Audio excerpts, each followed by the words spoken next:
Hi, good evening, everyone. I'm Chief Meteorologist Janessa Webb. We are watching the center of circulation provide some lake enhancement across West Virginia. Also, major wind concerns as we start off your Tuesday. We are talking about wind gusts 50 to potentially 60 miles per hour. I'll break down that forecast coming up.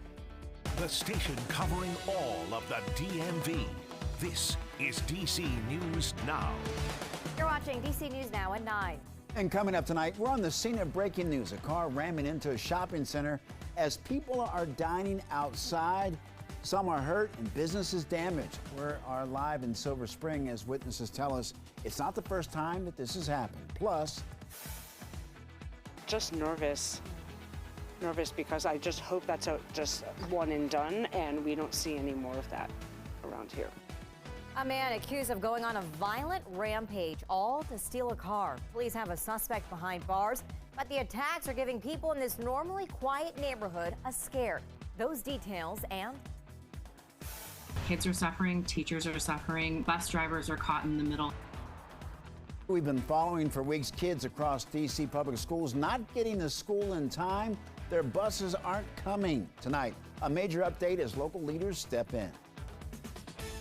Good evening, and thank you so much for joining us tonight. I'm Tasmin Mahfouz. And I'm Mark Hall in for Chris Flanagan. We know that a car ran into a shopping center and near a dining area in Silver Spring. That's where our Daniel Hamburg is now live with the latest. Daniel, what can you tell us? Well, Mark, first, the most visible damage here is the glass here on the corner market. You can see the car must have come down this part right in front of the shopping center that's clearly wide enough for a car. It came down this way and crashed into the Daily Dish outdoor dining area right here. You can see this pole is completely off the ground here, caution tape around this, the damage here. Now, we'll show you some of the video of the car being taken away. Actually, the tow truck driver was able to back it out and drive it onto his tow truck.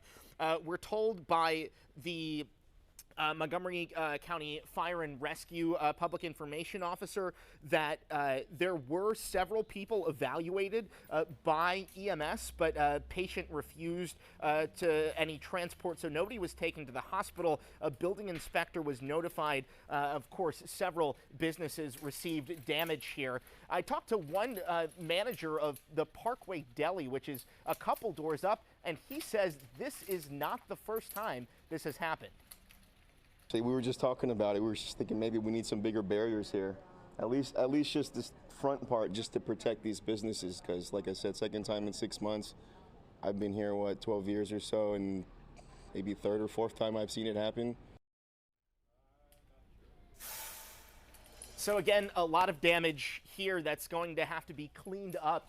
We did talk with the management of the shopping center here, and they were discussing ways to possibly put up some barriers, whether that's in cement postings or planters or some things like that, because clearly this is not the first time it happened.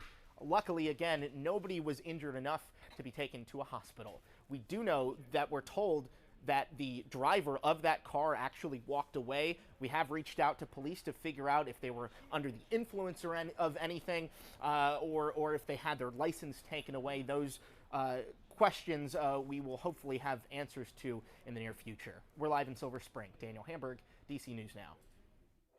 Daniel, thank you. And also tonight, DC man is behind bars after attempting a string of carjackings at a Wheaton Mall. He also shot a woman in the face and later tried to break into a nearby home. Our reporter Yamari Sase spoke to people in the neighborhood where he was arrested. She has the latest.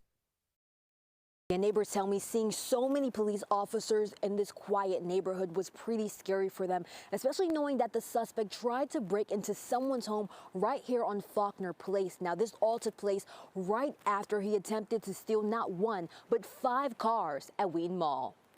This video shows a man coming from the bushes and walking towards a home on Faulkner Place. It's just frightening.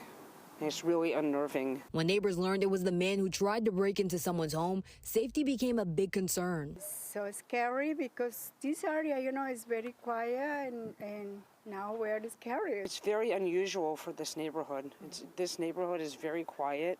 It was surprising that I came out to that, to see that. Montgomery County police say earlier Saturday morning, 43-year-old Monterey Horn tried to shoot a man on the metro train in Anacostia. The bullet just barely missed him. Later, he made his way to Wheaton Mall and tried to carjack a woman and her kids at gunpoint, but he couldn't move the car. He then unsuccessfully tried to steal 4 more cars, and in one of those carjackings, he shot a woman in the face. Horn ran away from the scene and then made his way to this neighborhood. Police say he tried to break into a home by smashing a window. Montgomery County police say Horn had just finished serving 17 years behind bars for sexually assaulting a child. He now faces attempted murder, home invasion, and several counts of carjackings. Just nervous.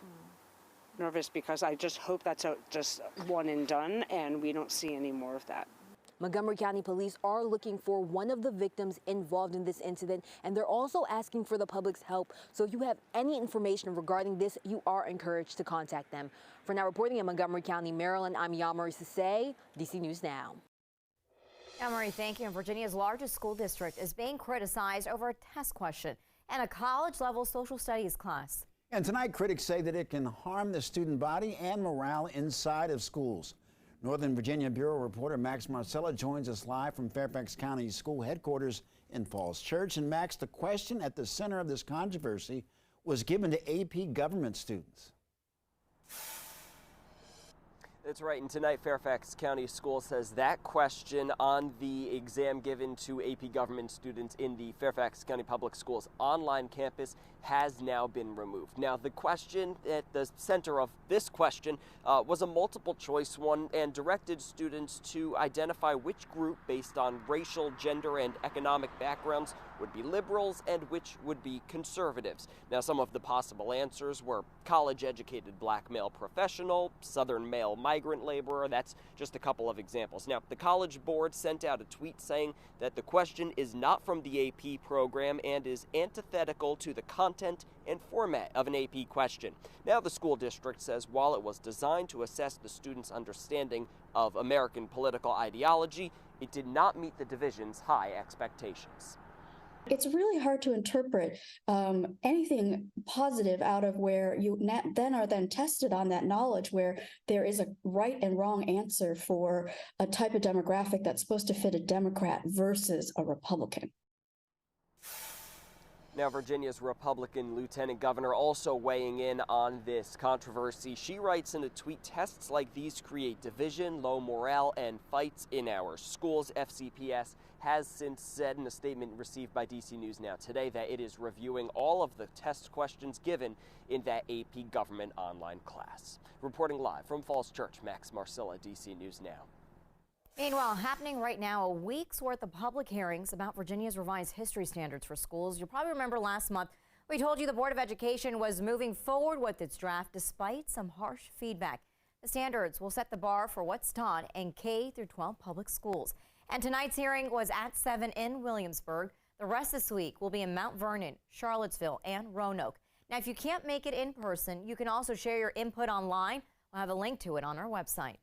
Well, clearing for more snow has already hit Rochester, New York, and now they're preparing for more. The nor'easter, which is forecasted to hit the state tomorrow, is expected to bring heavy snow, and the state's governor has already declared a state of an emergency. All right, let's now send it over to Chief Meteorologist Janessa Webb. We're talking about nor'easters. Yeah, Janessa, we're feeling the effects here.